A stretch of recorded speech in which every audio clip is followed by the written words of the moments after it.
bersamamu dan bersama rohmu. Inilah Injil suci menurut Lukas.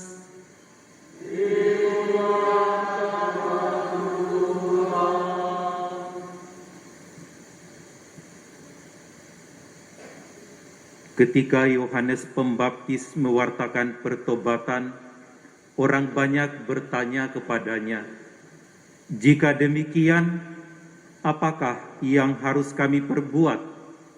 Jawab Yohanes, "Barang siapa mempunyai 2 helai baju, hendaklah ia membaginya dengan yang tidak punya, dan barang siapa mempunyai makanan, hendaknya ia berbuat demikian juga."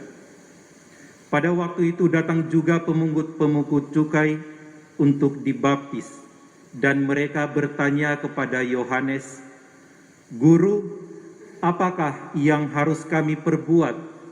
Jawab Yohanes, "Jangan menagih lebih banyak dari yang telah ditentukan." Dan prajurit-prajurit pun bertanya kepadanya, "Dan kami, apakah yang harus kami perbuat?" Jawab Yohanes kepada mereka, "Jangan merampas dan jangan memeras, dan cukupkanlah dirimu dengan gajimu." Tetapi orang banyak itu sedang menanti dan berharap, dan semuanya bertanya dalam hati tentang Yohanes, kalau-kalau ia adalah Mesias. Karena itu Yohanes berkata kepada semua orang di situ, "Aku membaptis kamu dengan air, tetapi ia yang lebih berkuasa daripada aku masih akan datang, dan membuka tali kasutnya pun aku tidak layak. Ia akan membaptis kamu dengan Roh Kudus dan dengan api. Alat penampi sudah ada di tangannya. Ia akan membersihkan tempat pengirikannya untuk mengumpulkan gandum ke dalam lumbungnya, tetapi debu jerami akan dibakarnya dalam api yang tidak terpadamkan." Dengan banyak nasihat lain, Yohanes memberitahukan Injil kepada orang banyak. Demikianlah sabda Tuhan. Terpujilah Kristus.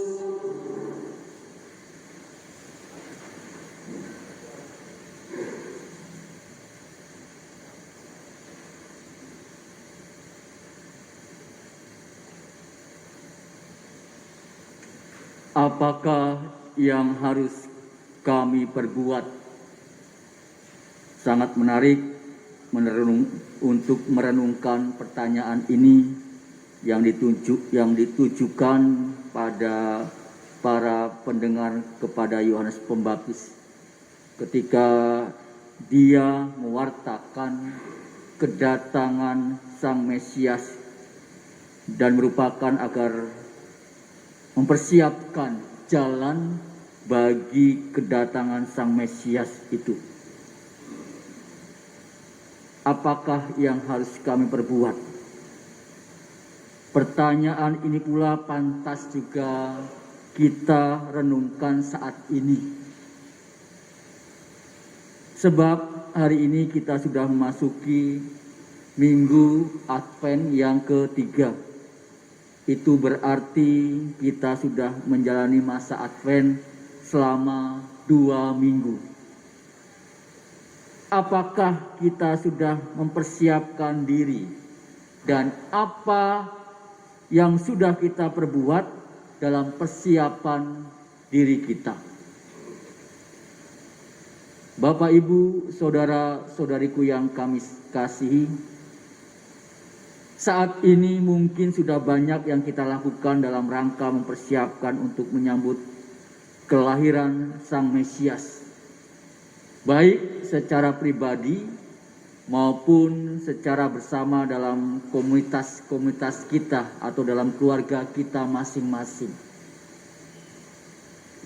Pasti sudah banyak paroki juga sudah sibuk mempersiapkan apa yang diperlukan dalam perayaan Natal nanti. Kita tahu para panitia sudah siap untuk mempersiapkan Natal. Tentu sudah banyak koordinasi di sana-sini dengan ketua-ketua komunitas dan juga umat-umat yang lain untuk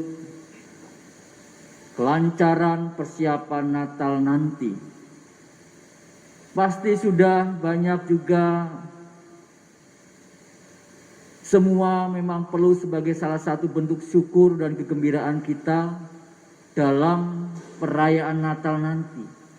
Pasti ada juga paroki kita atau perorangan yang sudah mempersiapkan, tentunya dalam keluarga ingin membantu, ataupun paroki kita pun ada nanti paket untuk para lansia dan juga orang-orang yang memerlukan bantuan untuk masa Advent dan juga persiapan Natal kita.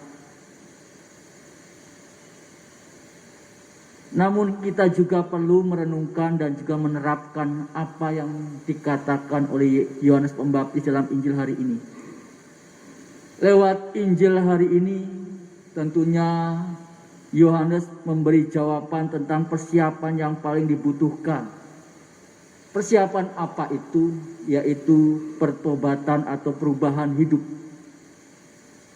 Pertobatan atau perubahan hidup itu bukan hanya sekedar kita melakukan perubahan, tidak berbuat jahat, tetapi harus berbuah dalam perbuatan baik yang bisa dirasakan oleh banyak orang.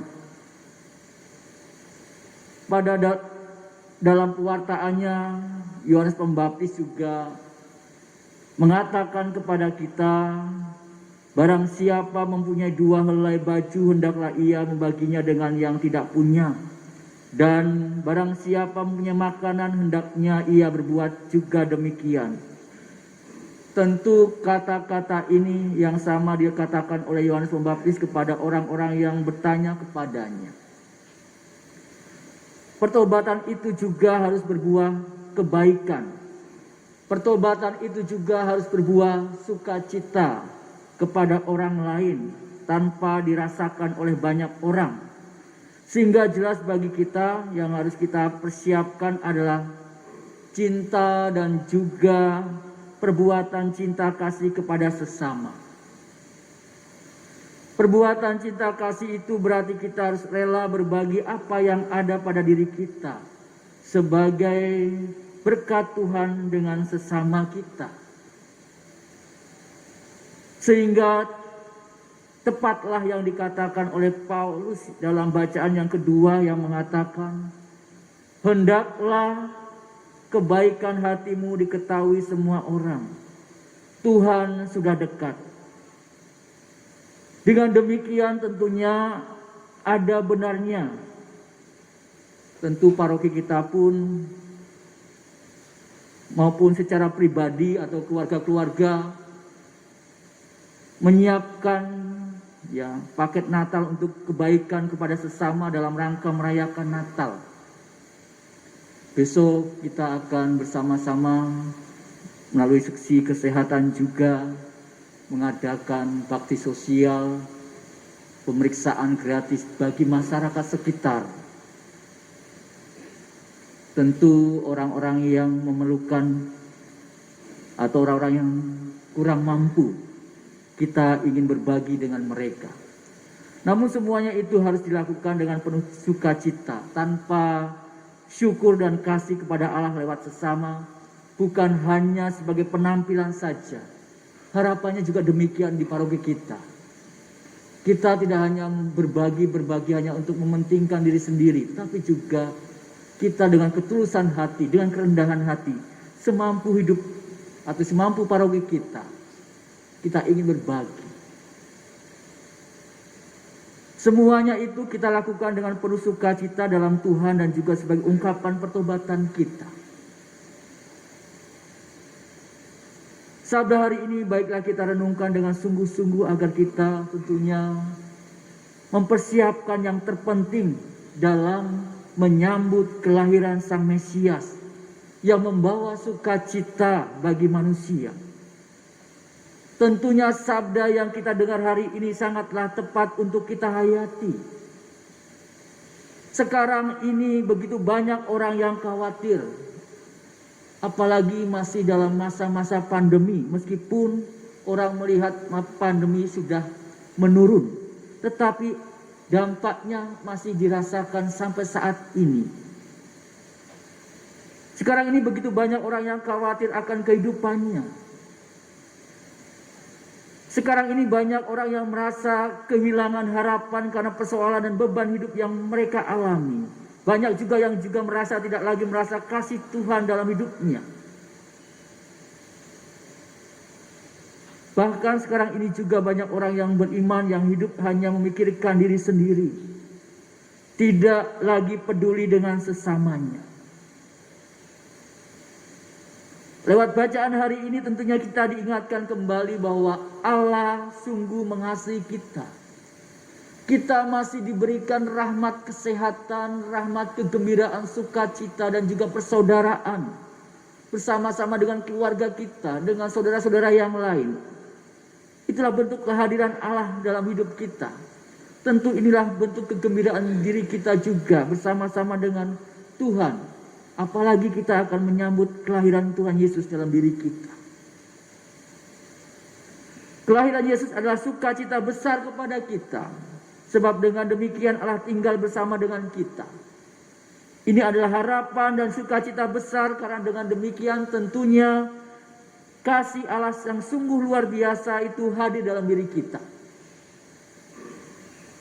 Oleh sebab itulah dalam bacaan pertama Nabi Sefanya menyerukan kepada putri Sion agar bersukacita karena Allah mengasihi mereka dan ada di antara mereka. Apa yang diserukan oleh Nabi Sefanya itulah yang kita rasakan dalam perayaan Natal nanti. Maka Natal adalah bentuk sukacita besar bagi kita sebab Allah bersama dengan kita. Namun tentunya kiranya sukacita itu tidak lagi bisa dirasakan oleh banyak orang. Sebagai orang beriman, khususnya kita sebagai orang Katolik di paroki kita, menjadi tugas kitalah untuk mewartakan sukacita Natal kepada kita. Kita mewartakan sukacita Natal dengan terlebih dahulu dalam diri kita mengalami suatu perubahan diri dalam pertobatan. Perubahan yang mendatangkan sukacita bagi sesama. Bisa kita rasakan oleh banyak orang. Kalau sungguh kita percaya bahwa Natal adalah perayaan sukacita, kita juga berarti berani berbagi sukacita dengan sesama dalam hidup kita. Meskipun kecil, tentu memberikan kegembiraan dan sukacita bagi setiap orang. Pertobatan kita harus membuahkan pertobatan yang membuahkan perbuatan baik kepada sesama. Tidak hanya pertobatan itu hanya dimiliki oleh diri kita sendiri. Itu berarti kita percaya bahwa Tuhanlah sumber hidup yang senantiasa memberkati kita. Akan selalu hidup bersenantiasa bersama-sama dengan kita. Dengan keyakinan itu juga kita berani berbagi karena kita sudah menerima berkat dari Tuhan itu sendiri. Bapak, Ibu, saudara-saudariku yang terkasih, maka bisa dikatakan bahwa orang yang sungguh-sungguh bertobat, bila pertobatan membuahkan perbuatan baik, membawa sukacita bagi sesama, rela berbagi berkat Tuhan dengan sesama. Orang yang demikian adalah orang yang bersukacita dalam Tuhan. Atau sebaliknya bisa dikatakan hanya orang yang hidup dalam sukacita Tuhan yang rela berbagi dengan sesama yang berkekurangan. Dan pertobatan yang sungguh-sungguh hanya tampak dalam kerelaan berbagi dengan orang lain.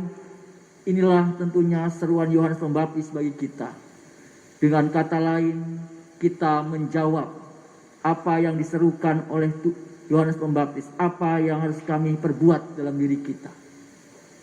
Mari kita sama-sama, baik dalam keluarga kita, baik dalam komunitas kita, baik dalam kehidupan pribadi kita, kita menjalankan kegembiraan hidup kita dalam pertobatan yang membuahkan hasil bagi hidup bersama orang di sekitar kita.